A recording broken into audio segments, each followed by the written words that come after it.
opening comment from Coach. Obviously, always great to get a win in the NCAA tournament, and the Sales had a great season, and we knew coming in that they were not going to be an easy out. You know, they were 17-1 for a reason, and you know, they should. Congratulations to their program, their coaching staff, their players. I thought they played hard and played for 60 minutes, and as a coach, that's what you want your kids to do. So my hat's off to them and to their staff, and you know, and obviously congratulations to our kids and our program for getting a win, a hard-fought win. You know, they're not easy to come by. You got to work really hard throughout the year to prepare yourself for this, and so, you know, we got the job done. We came out strong in the first quarter and really kind of put an imprint on the game, and then the game kind of got into a more of a back and forth pace. But I think that distance and that separation we were able to create in the first quarter obviously was huge. And you know, these two guys had a big imprint on the game, and our defense, I thought, as a whole played great, and Riley White made some big saves in there, and kind of just did what we've been doing all year, and hopefully, you know, continue to do it as we move forward and look to play on Saturday. Questions for student athletes for Luke and Jordan? Jordan, a senior on the team, first, congratulations on the win today. Thank you. Another 4-goal performance and everything. How do you feel like your role has changed going to become from your year as a freshman to a senior year leading a team in the NCAA tournament? I think that, you know, I've been here, you know, starting all 4 years, you know, going into the NCAA, so I've seen a lot of different guys, you know, upperclassmen who, you know, try to lead the team and throughout those years, and not always came up, you know, where we wanted to be at the end of the year.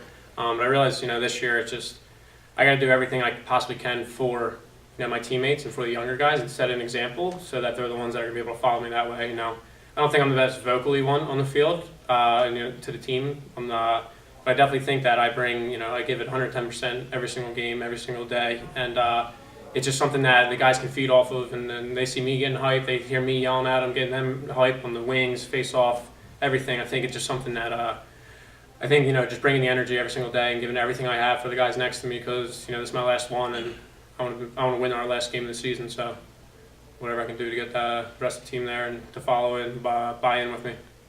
Luke, talk about the success at the X. I mean, you played awesome in the first quarter. You played fantastic in the fourth.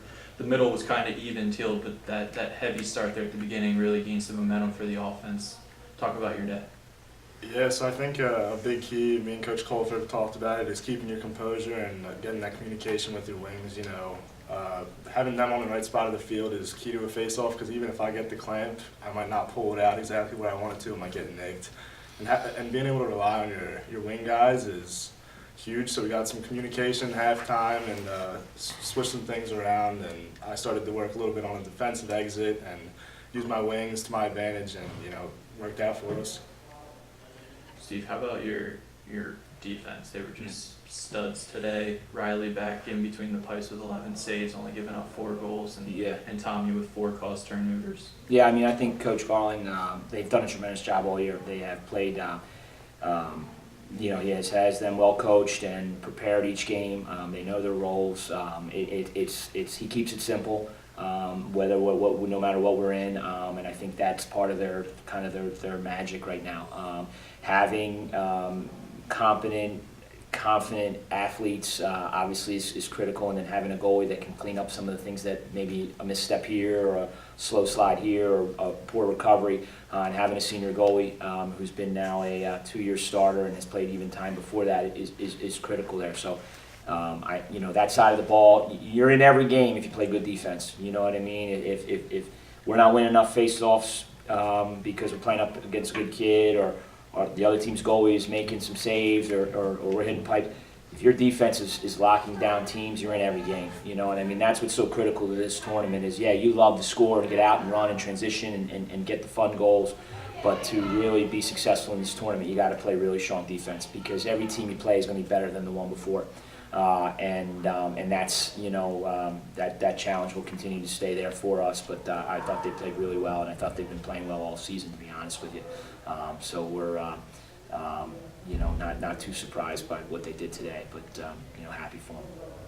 Just looking ahead to the next game, well, not who you're going to play, but the mentality, having the upperclassmen, the experience in the NCAA tournament. celebrating this win, getting ready for the next one, what's the mindset? Well, I'll start and these guys can finish. I think, we try not to really, we appreciate the win today. We'll appreciate the rest tonight and the recovery. But we also appreciate the preparation tomorrow and Friday to play Saturday. There's only, after tonight, there's 16 teams left. You know what I mean? So 16 teams get to come to practice to play for the NCAA tournament championship tomorrow. And so we appreciate that opportunity. And so I think the years we've been in, I think we've been in the NCAA tournament 18 straight years or something. So it's you really you get prepared game to game, and we've been talking about it all year to be 1-0. 1-0 each day has been our mantra, and I think on Saturday will be no different than was today and was back throughout the course of the season. So. Yeah, I'll just piggyback off Coach. Like something that I remember in September, he just really hammered into us. It's winning every single game. 1-0 just that day. That week, you just think about the game next and nothing else, nothing in the future. Nothing in the past. So I thought this year our team's done a really good job of that. Bouncing with a lot of injuries and different stuff, a lot of adversity that we've had this year. But every single day, our goal is to win that game 1-0 at the end of the day, and we do whatever we need to do to get us there. So I think Saturday is nothing different than middle of February when we had a game. Everyone's gonna have the same mentality. We've a lot of guys on the team, upperclassmen, have won this first game of the NCAA's 3-4 years now in a row. So we realize that we just gotta keep on going, keep our heads down. Can't get too high, can't get too low, but we gotta stay at a steady pace and want to know at the end of the day. Yeah, to add to that, we've been living with a short memory. Take one game, one day at a time. We wake up, next practice, next game, and we just try to win that day and keep stacking great days, because keep stacking great days, you can't go wrong. This is a question for all three of you. I'll start with you, Coach. How I think that's 6 or 7 different goal scorers a day. Of course, the 4 by Jordan, 5 by Kyle Tucker. How much of a luxury is it to have so many guys who can score, not just have to rely on one guy? You have kind of some depth scoring wise. Yeah, the credit to those guys. Guys stepped up. We lose Timmy Brooks, who's a returning All-American 2-time, and Matt Leparo, beginning of the year, both 2-time All-Americans, and to have guys like Kyle Tucker and Billy Morgan and Mike Gers and Nick Wally, those guys all stepped up and filled those roles.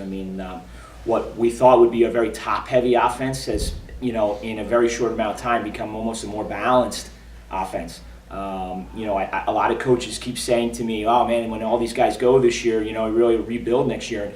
And you look at some of those injuries have really forced us to play some guys more minutes than they would have. And so, yeah, it won't be great to lose him, obviously, and some of the other seniors by any stretch of the imagination. But some of these other guys have stepped up tremendously and made us way more balanced across and make us dangerous to build a scouting report out against. You can't focus on one guy or 2 guys. If they try to take this guy away, then other guys can step into that situation and fill up the goal. So.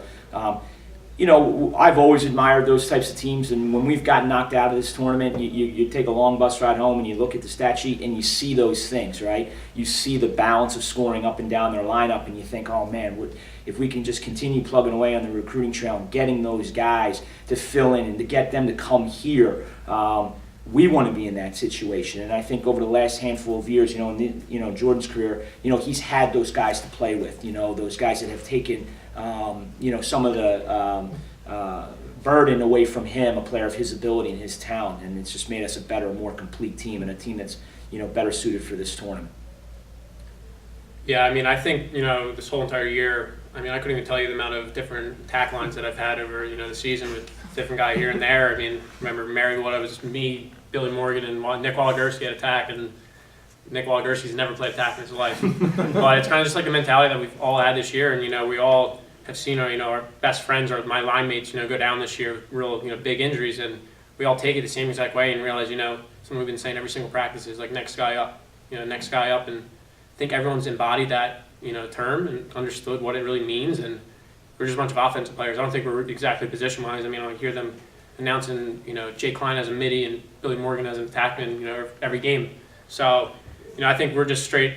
We got 12, 13 guys of just offensive threats, and we do everything together, same drills every single day, and everyone's got the same exact, little unique touch to them. Anywhere you go on the field, they're going to be a threat and be able to. Heck, even Luke comes down to pre-practice with the offense to get some tag lines. You know what I see him sneaking down there and get some shots up. He says, "Why not me?" So, yeah, I mean, it's been a wild ride with what we've had to overcome with some of our injuries, but it's been really proud of the kids that have stepped up in this situation. So. All right, thank you very much, gentlemen. Congratulations on the win today, and we'll see you on Saturday. Awesome. Appreciate it. Thank you very Thank much. you.